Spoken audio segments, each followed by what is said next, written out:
Back when I was slowly starting on YouTube, my first video was a deck profile of Zorga Nadir under 60 seconds. However, I couldn't find the time to make a full-length deck review of him. However, what if his alternate version has one? Hello YouTube, this is Hikaru, and today we will be talking about the Savant of Taboo, Zorga Fantome. Zorga Fantome is a new boss unit introduced in DZBT13 under the name Paralactic Clash. Also appeared in the 5th season of the Divine Z anime. You may be asking, what are Phantom units? Or what's with the name Phantom under his name? Well, to explain to you, my dear viewers, Phantom units are basically the alternate versions of some of your existing boss units. However, the only difference being that they are in another nation. In this video, we will discuss about the deck's aesthetics, the deck profile, and to show you a demonstration of what the deck can do, assuming if you persona ride or not.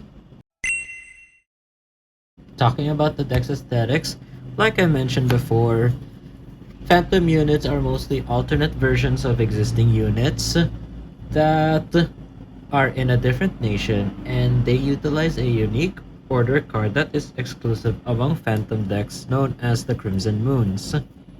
Unlike Zorga of Stoicheia, who utilizes a Necromancer theme who casts spells through alchemy and magic, Zorga Fantome, on the other hand, is a mad scientist who collaborates with his fellow researchers to create absolute monstrosities that is considered taboo.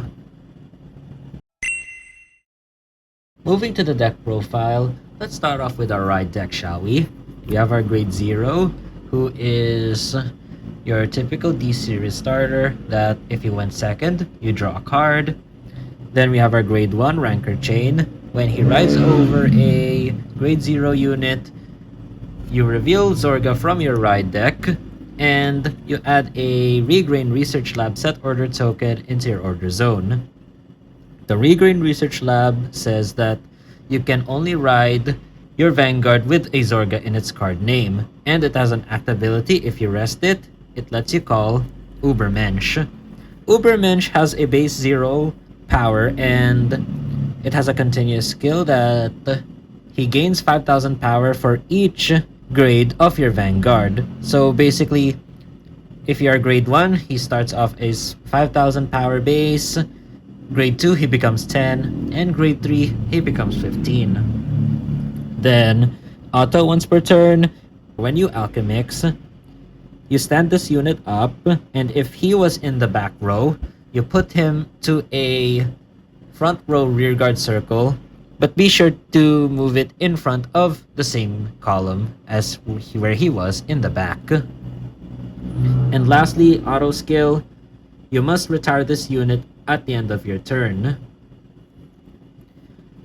Then for our grade 2, we have Blacktear's House Dragon, where if this unit was rode upon by your grade 3 Zorga, you Energy Blast 3 to look at the top 7 cards of your deck, and you choose up to 2 cards where you put one into your hand and you discard the other one. If you didn't discard a card, you search your deck for up to 1 Crimson Moon and discard it. And lastly, our main grade 3, the Savant of Taboo, Zorga Fantome. Auto ability says that when he attacks, you counterblast 1, you choose any number of genome gels, and you alchemix it with Ubermensch. He also gains plus 5,000 power if 1 Crimson Moon is bound during your turn. And he gains 10,000 power if 3 moons were already bound. Not only Zorga Fantome gains those power, Ubermensch also does. Then auto skill, which is the Phantom skill. The Phantom skill says once per turn, you bind a Crimson Moon from your hand, soul, or drop zone,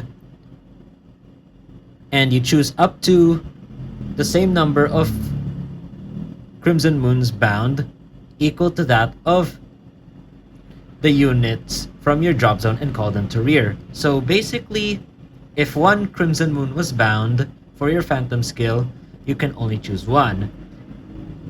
If two moons were bound, or should I say, if two moons were in the bind zone, it choose two to call from the drop zone to the rear guard. And if a total of 3 moons are already in the bind zone, you choose 3. If 4, then you choose 4.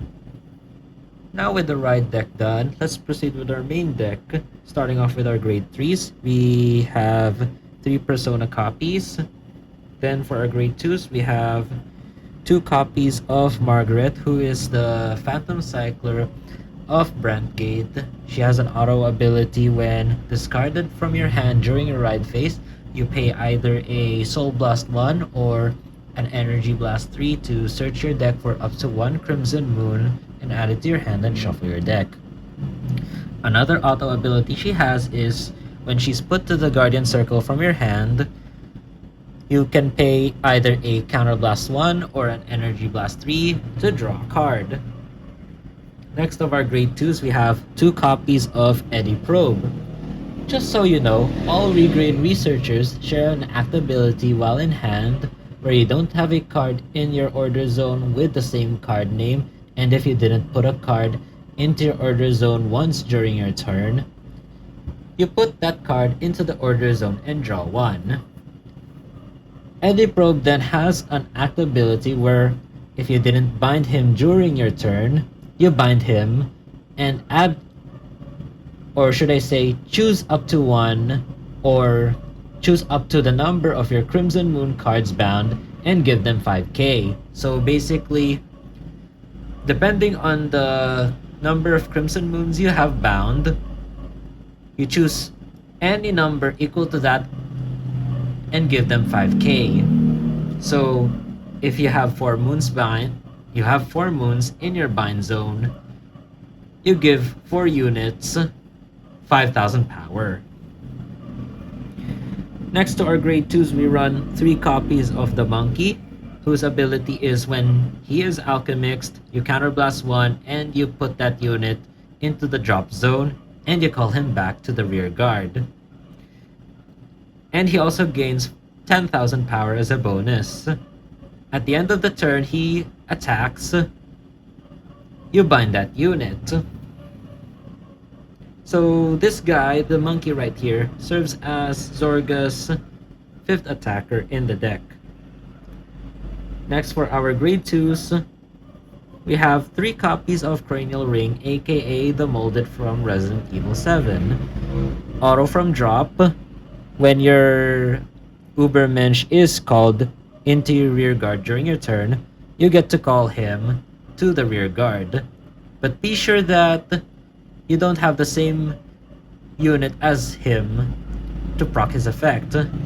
And if you have a grade 3 or greater Vanguard Zorga in its card name, he gains plus 5,000 power.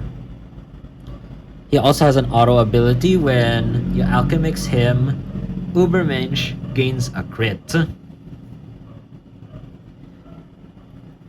Next for our grade runs, we run 3 copies of Bite Engraver, aka the Rat, who has an act ability of Energy Blast 3. You get to call him to the rear guard from the drop zone as long as he doesn't have the same unit as him in your field, and you give him plus 5,000 power. If he was alchemixed, Ubermensch gains plus 10,000 power bonus. Next of our Genome Gel grade 1s, we have the Running Dog. If you call him to the rear guard from your hand, you search your deck for up to 1 normal unit and discard it with the cost of a Soul Blast 1. If the dog was alchemixed, you draw a card, and if you CB1, you draw another card. Then we have 3 copies of Flesh Ripper, who has an act ability once per turn. If you have a grade 3 or greater Vanguard with Zorga in its card name, you retire one or more or up to 2 rear guards and you draw one card.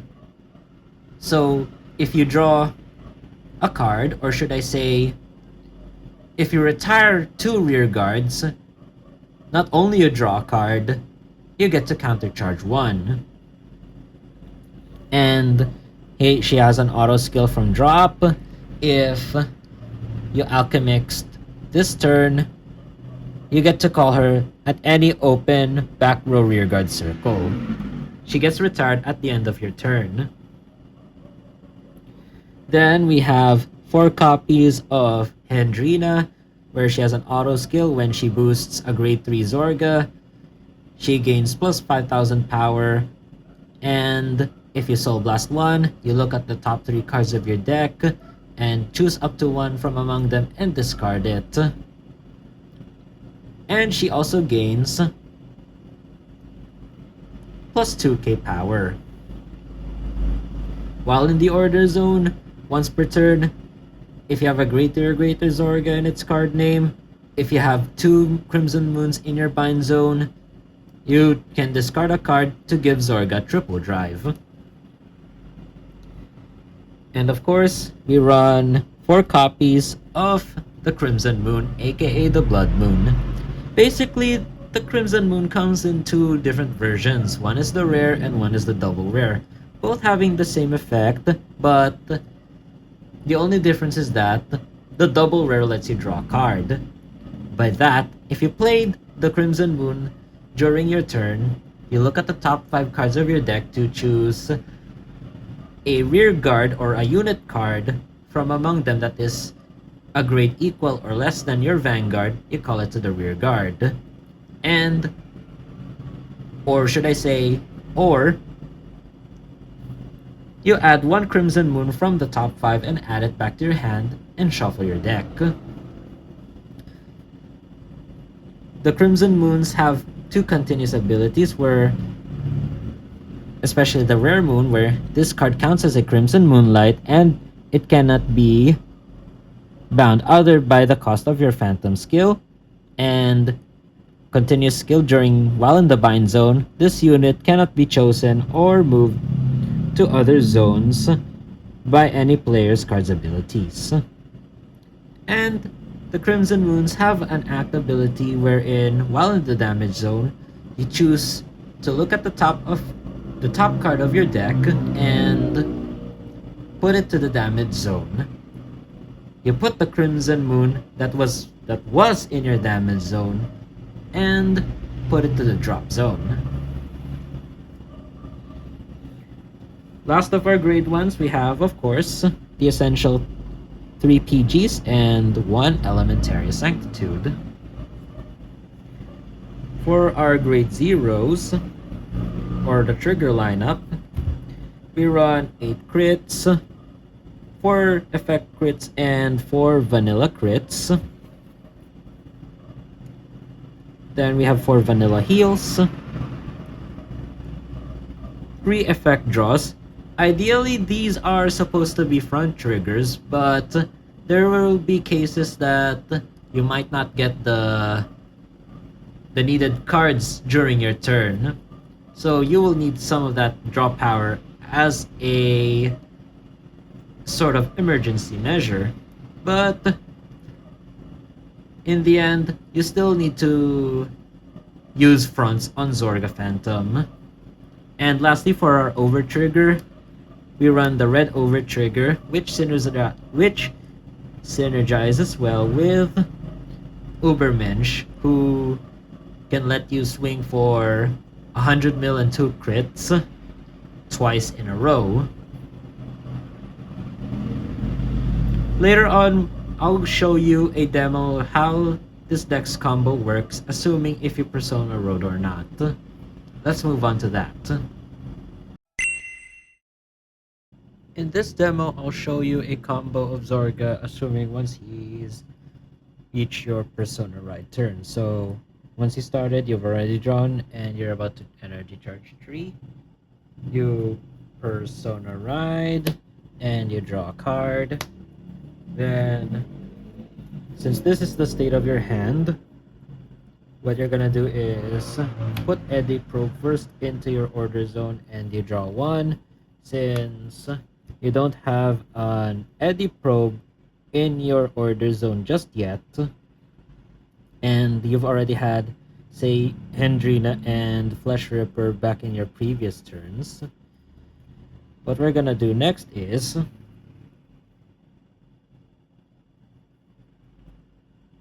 of course we play the Phantom skill, so we bind one moon. Since we have two moons bound this turn, we get to call up to two genome gels into our field. So let's call in a dog or cranial ring right here. It doesn't matter on who you want to choose to retire for your Phantom skill.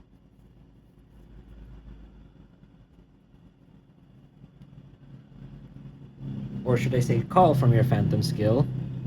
The retire only works with Flesh Ripper. So the next step is let's call Flesh Ripper, or should I say let's call the monkey here.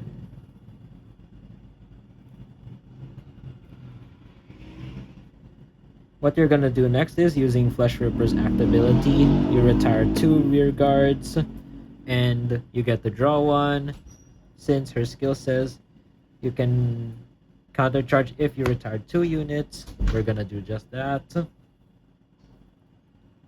Then we're gonna rest our research lab to call out Ubermensch right here.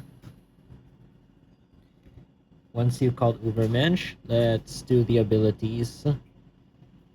We call back Cranial Ring, we give him plus 5k, and we call the rat through Energy Blast 3. He gains plus 5k. Up next, since you have Eddy Probe in your order zone, you bind him, and since there are two moons, you get to choose up to two units and give them plus 5,000 power until end of your turn. So we're gonna choose Ubermensch and the monkey. And of course, let's not forget about Hendrina in our order zone now, shall we? We discard a card from our hand and we give Zorga triple drive since we already have two moons bound. Now we proceed with our battle phase. We attack with 25 and 13. We attack with 38,000 with the monkey boosted by the rat. Then Ubermensch boost for 20,000, giving us a 45,000 attacking cranial ring.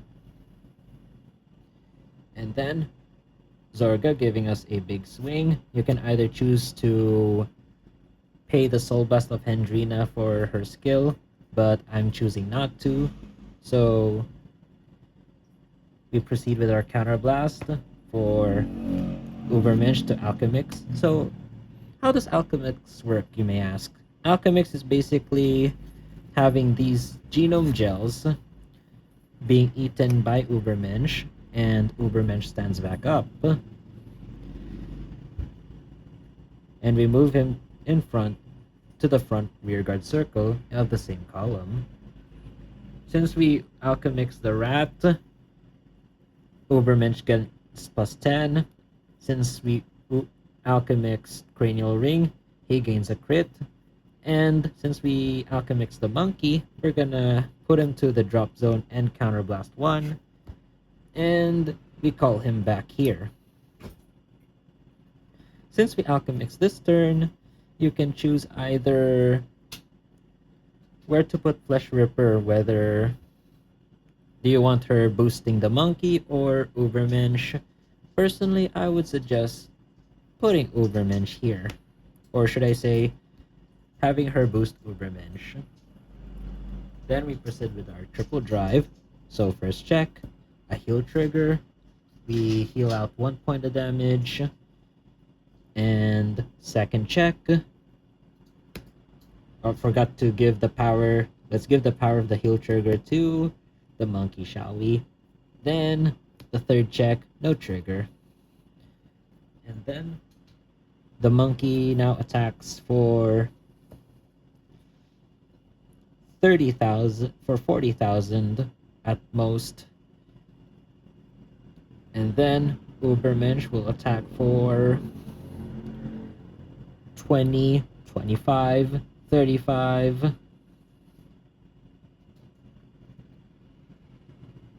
45.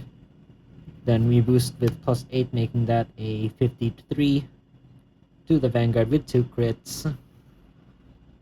So this is basically Zorga Fantome's combo in a nutshell. I would also like to give a huge shout out to an IRL friend of mine who is a Zorga Fantome player as well. I would like to give him a shout out for teaching me Zorga Fantome's combo that he also discovered. So now that with the demo complete, you might be asking yourself, should I build this deck?